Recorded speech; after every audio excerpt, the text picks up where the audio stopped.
20 жылдан асты бауырым ауырып гепатит болғаныма. Содан кейін 20 жыл ай сайын қабылдайтын емім бар. Сонда гептрал деген егетін дәрі және гептрал деген ішетін дәрі. Бірінші 5 күн мынаны қабылдайсың, сосын 10 күн мынаны ішесің. 3 айда бір рет егімдерін қабылдаймын. Мынаны үзбей ішемін. Ішпесем бауырым ауырып сөйте бастайды. Сонда мына осы екеуі 30 мың теңгеден астам бағасы. Және енді әрине мына сүйікті вата. Бұларсыз да мен жүре алмаймын, вата маған керек.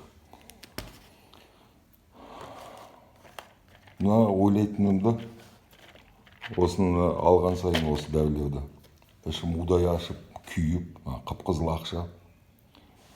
Ақшаны да қимайсың, бірақ денсаулықты да қимайсың, керек. Бала-шаға бар, істейтін әлі атқаратын жұмыстар бар, мақсатымызға әлі жеткен жоқпыз. Бірақ бұндай мүмкіндігі жоқ алуға. 30 мың теңге ай сайын алуға біздің қазақтың көбісі шамасы жоқ.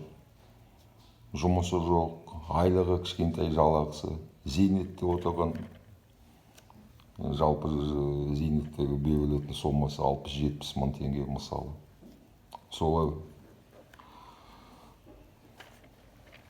Соларға қандай жәрдем көрсетуге болады, соны білмеймін. Бұдан бағасын түсіруге, төмендетуге үкіметімізде мүмкіндік жоқ. Коммерциялық салада, конкуренттік алаңында жатқан бизнес.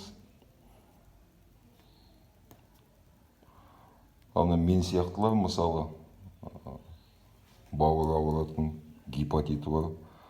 Қазақстанның өзінде қателеспесем, қанша деп еді? 1 миллиондай адам бар. Балалардан бастап үлкен кісілерге шейін.